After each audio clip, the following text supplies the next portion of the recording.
After moving out of London several months ago and buying this 1950s house, we're just beginning the start of a brand new renovation project. This one is huge. We've got the architects, structural engineers, and lots more, and it's a whole house renovation. But in this video, I want to really explain how much does it cost in the UK to do a house extension to the point of quite literally getting the spade in the ground. We haven't actually started building whatsoever, yet we've still spent a lot of money so far, and it's horrific how expensive things actually are. I want to go through what starts from the very first meeting with the architect to getting to the point where you have the structural engineer drawings and then also the building regulation plans as well. They're effectively the two main documents that you need to start building any kind of extension or loft conversion in the UK. And they're effectively a bit like a manual, so any builder or you can pick up these documents and you can understand what size timbers you need, what size steels, and how everything pieces together. Now, a few obvious things to state. Prices are going to be different all over the country. If you live in London, it's going to be astronomical compared to the far north, so just bear that in mind as well. There are definitely going to be people in the comments who are saying either these prices are very cheap or these prices are very expensive and that I've been ripped off. I'm sure if you have a look below in the YouTube comments, you'll see all the YouTube police kind of having a bit of an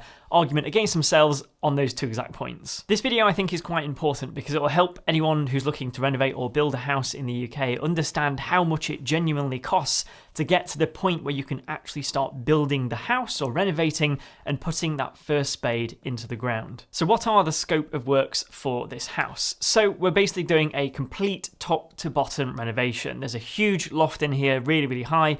We're going to do a hip to gable conversion and make that into a nice loft conversion. We're then redoing all of the middle floor, all of the ground floor, and then there's going to be a brand new gable entrance on the front of the house. So we have this small off-center porch at the moment. We're going to create this beautiful stone atrium entranceway, which effectively creates a void space that as you walk in with a massive chandelier. So it's not a small extension, and it's also not a bog standard run-of-the-mill extension that you'd get as well, so bear that in mind. And because we're doing all of this work and loads of internal configuration as well, we didn't want to go with just a really standard architect. You can find local people who might do this in their spare time and are qualified, and they might charge £1,000 to £2,000. But because of the scope of the works and the amount of bespoke design that we needed, we couldn't really go to someone who didn't have that kind of experience. So instead, we've gone to an architect studio. They're a much bigger company, they have higher costs, and therefore, naturally, they're going to charge more as well. But they also have the expertise to work with the building, also structurally to understand how the basement works as well. So we needed a little bit extra. Once you've got the designs that you're happy with, and including all the surveys and measuring up the building, you then get to the point where you then start to need to submit your planning application that goes to the council. Here, we're in a conservation area, so that was very tough. Thankfully, everything has now been approved, which is really good. And then that leads you on to the last part of the cycle, which is you've got your design, you've got your planning accepted, then it's taking that into the structural drawings. That's when you'll need to instruct a structural engineer to do a lot of the work there, as well as hiring, likely, the architect to do a lot of the building regulation drawings. And again, those are the two documents that you need to start building or renovating a house, and it's the manual of what to do. And very lastly, once you have all of those together, that's when you finally instruct building control. Now, you can either go to the council, they're usually slower, but they're also cheaper, or you can go to a private company who is a little bit more expensive, but are going to be operating faster. And they're effectively the people who make sure that you're following the right regulations, guidelines, compliance, fire safety, all of that to make sure the house is safe when it is lived in. So how much have we spent in total so far to get to the stage with planning accepted and almost ready to go with the structural drawings and building regulations? Before I dive into that, let me introduce this week's sponsor of the video, TubeBuddy. If you're a YouTuber or you're thinking about becoming one and like the idea of posting videos online, then TubeBuddy is a really useful YouTube plugin, and I've been using it since day one on this channel right here.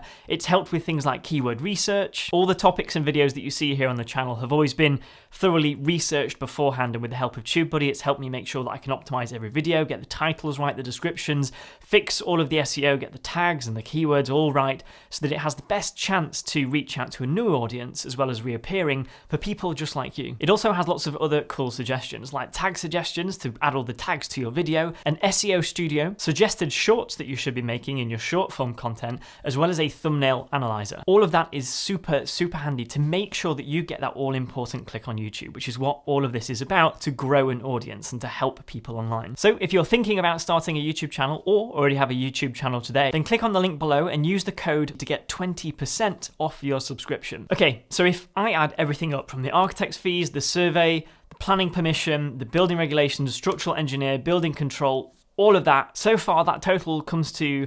£14,039.55. And to put that into comparison, when I renovated a small 3-bedroom buy-to-let property 2 years ago, the whole renovation in that house cost about £17,500 for all of the cosmetic changes, brand new kitchen, brand new bathroom, all of that. Now, as I say, just for the planning phase and getting to the point where you can put a spade in the ground, some people might be shocked by £14,000. Some people might think that that's a massive discount. I'm sure there's going to be 2 types of comments down below arguing that very same point. But I would love to understand, what do you think? Is it a lot or is it not a lot? For me personally, I think that it's a little bit high, but that's okay because I'm going to be very hands-on in the renovation. So we're going to be saving a lot of money in terms of labour, day rates and costs. I'm able to fit my own kitchen, bathroom and do lots of extra work internally as well, just to try and keep some of that later cost down in terms of building and actually spending on materials. I also think it's a little bit higher than what I expected because we did go for a more expensive architect who could deal with the conservation area, deal with the custom design. It's not really standard run-of-the-mill extensions that we're really doing on this house either. And I also have to keep telling myself that with a project like this, every little bit of money that's spent isn't technically, or is not meant to be spending. It should be all part of the process to get to the point where we can uplift the value on the house and try and realise some of that cash back as well. So rather than spending all the money, it's effectively going to the house that later in life will start to pay back. That's the idea anyway. We might be having a property crash and that might impact the figures a little bit, but that's the general idea. Okay, so we're using a project planner throughout the whole process. Every single line item, everything we're spending is all tracked on this spreadsheet here to try and stay on top of the costs, and I can really understand as well as part of the forecasting how much that I think we're going to spend by the end of the project. So the very first thing that I did was order an asbestos testing kit. Because we'd moved into the house, I needed to understand what was in the walls, what was in the ceilings, was anything nasty that we didn't really want to touch.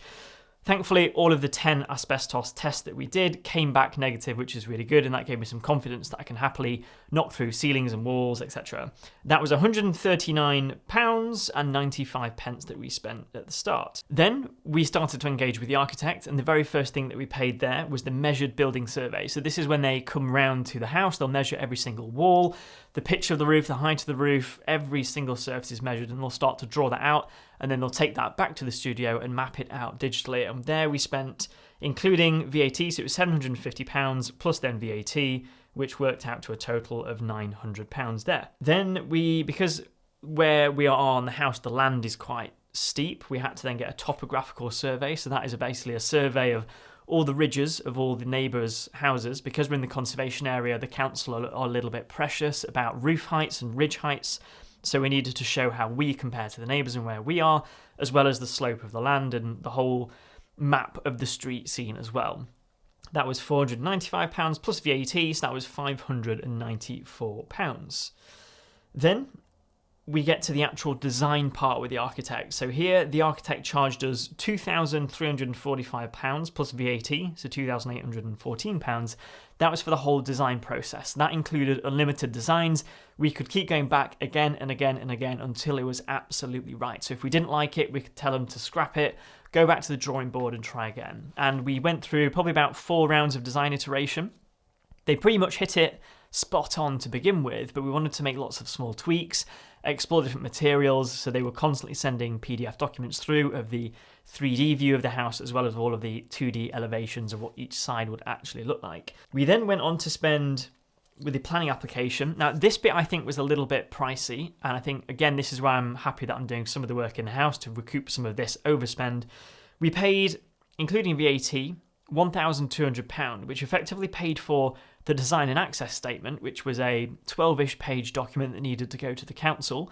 Because we're in a conservation area, you have to talk about the heritage, the building, why are the materials that we're choosing contribute to the conservation area, why is it a good thing rather than a bad thing, explain all of those materials, and that is then left with the conservation officer at the council to make a final decision.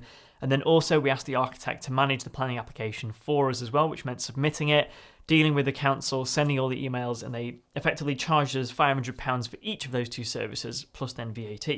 I think that was a little bit expensive for what it was in terms of what we got. We could have done our own planning and try and get something approved, but we left it to the architects on this case. Then you went to the slightly more expensive phase. You got planning approved. We then have to start getting the building regulation drawings created. Now this, for example, will show the amount of insulation on the walls, how the walls are constructed, how all the floor layers are constructed as well, from a small vapor control layer to a layer of insulation to the plasterboard, and how the building is all constructed. And this also makes sure that it's thermally efficient, that it's safe as well, that we meet fire regulations. All of this building control that's in place is part of those building regulation drawings.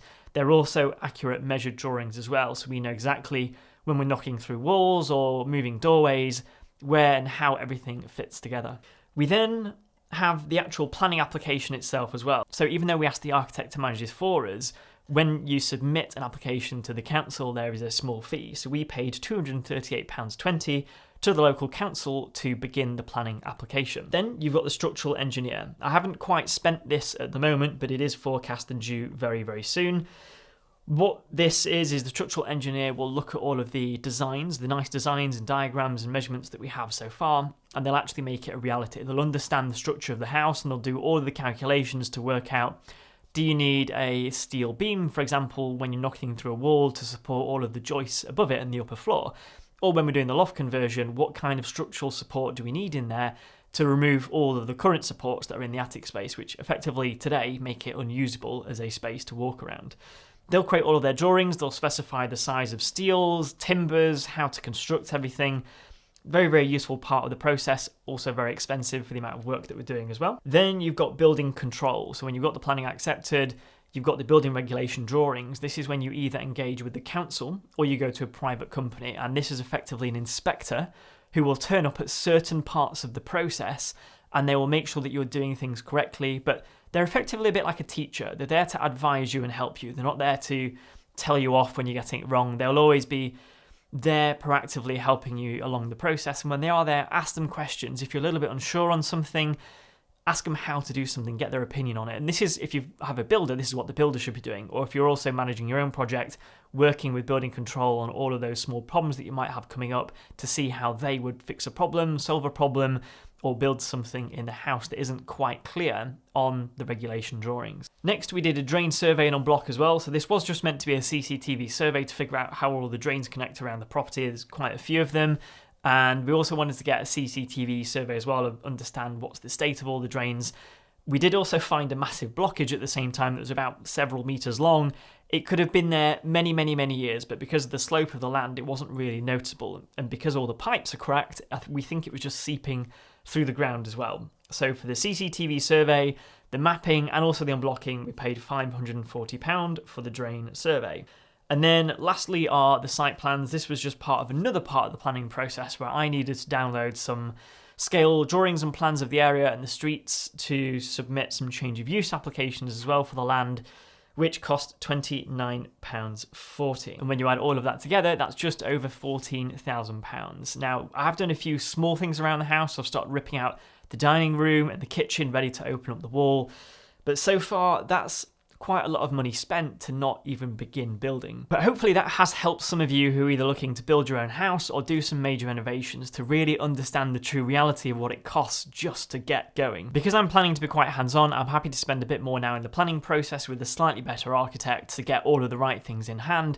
I've got all of the SketchUp models that I'm now drawing a lot of the new changes on as well, so I fully understand how the house is going to be built and put together, and I'm only really outsourcing the things that I either can't do or don't want to do to a builder who is going to be doing a lot of the bigger structural things, but I'm going to be project managing this whole process overall and doing a lot of the internal things myself as well. Of course, stay tuned for the series when the rest of the build actually begins. I'll be documenting the whole process and showing you all what is happening in the house as we go through. And there's a few videos already that I've got on a playlist at the very start of this project. If you enjoyed this video, then check out the playlist here, which will go through the whole journey of renovating the property. Thanks for watching. Don't forget to subscribe to the channel, and I will see you in the next video.